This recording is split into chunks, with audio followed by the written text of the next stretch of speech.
ചിലരിങ്ങനെ കഴുത്തിന് കനവാണ്, കഴുത്തിന് വല്ലാത്ത കഴപ്പാണ്, കഴുത്തിന് വേദനയാണ് എന്നൊക്കെ പറഞ്ഞു വരാറുണ്ട്. കഴുത്ത് വളരെ പ്രധാനപ്പെട്ടൊരു സാധനമാണ് കേട്ടോ. തലച്ചോറിലേക്കുള്ള നേർവ്സ് പോകുന്നത് എല്ലാം കഴുത്തിലൂടെയാണ്.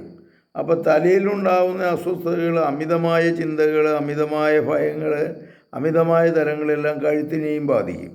അതുകൊണ്ട് മനസ്സ് ശാന്തമാക്കണം, ഒന്നാമത്തെ പോയിൻ്റ്. പിന്നെ കഴുത്തിൻ്റെ പുറകിലൊക്കെ കഴുത്തിൻ്റെ പുറകിലൂടെയാണ്, നമ്മുടെ സുഷുപ്ന നാഡിയിലൂടെയാണ് ഈ പറയുന്ന ഈ നട്ടലിൻ്റെ എല്ലാ കാര്യങ്ങളും മുകളിലോട്ട് പോകുന്നത്.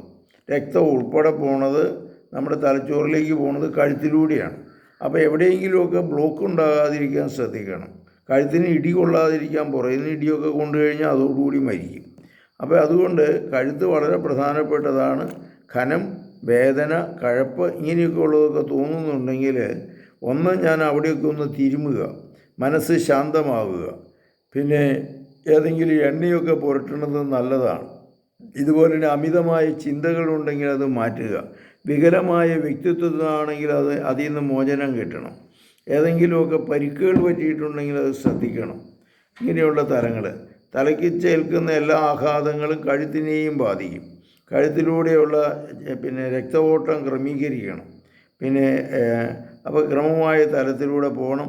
കഴുത്തൊന്ന് തിരിക്കുകയും രണ്ട് സൈഡിലേക്കൊക്കെ തിരിക്കുകയും മുകളിലോട്ടും താഴേക്കും ഒന്ന് തിരിക്കുകയും അവിടെ ഒന്ന് തടവുകയും ചില എണ്ണ തേക്കുകയൊക്കെ ചെയ്ത് കഴിഞ്ഞാൽ ചിലപ്പോൾ ഒത്തിരി മാറ്റം കിട്ടിയെന്ന് വരാം. അതുപോലെ തന്നെ മനസ്സുമായിട്ട് കഴുത്തിന് ഒത്തിരി ബന്ധമുണ്ട്. മനസ്സിൻ്റെ തലങ്ങൾ ഓരോന്നും നമ്മൾ ക്രമീകരിക്കണം. ശാന്തമായ മനസ്സാവണം. ചില പാട്ടുകളൊക്കെ പാടുക, മനസ്സിനെ ശാന്തമാക്കുക. എന്തെങ്കിലും വിനോദങ്ങളിലൊക്കെ ഏർപ്പെടുക. വീട്ടിൽ ചിരിയും കളിയും തമാശയൊക്കെ പറയുക. അപ്പം ഇങ്ങനെയൊക്കെ വന്നു കഴിയുമ്പോൾ കഴുത്തിൻ്റെ ഖനം, വേദന, അസ്വസ്ഥതകൾ ഒത്തിരി മാറിക്കിട്ടും. കർത്താവേ, മക്കളെ അനുഗ്രഹിക്കണമേ. കഴുത്തിൻ്റെ എല്ലാ അസ്വസ്ഥതകളെയും, പലതും സൈക്കോസോമാറ്റിക് ഡിസീസാണെന്ന് ഞങ്ങൾ മനസ്സിലാക്കുന്നു. മനസ്സിനുണ്ടാകുന്ന അസ്വസ്ഥതകളിൽ നിന്നുണ്ടാകുന്ന ശാരീരിക രോഗമാണ്. കർത്താവെ സുഖപ്പെടുത്തണമേ, ധൈര്യപ്പെടുത്തണമേ.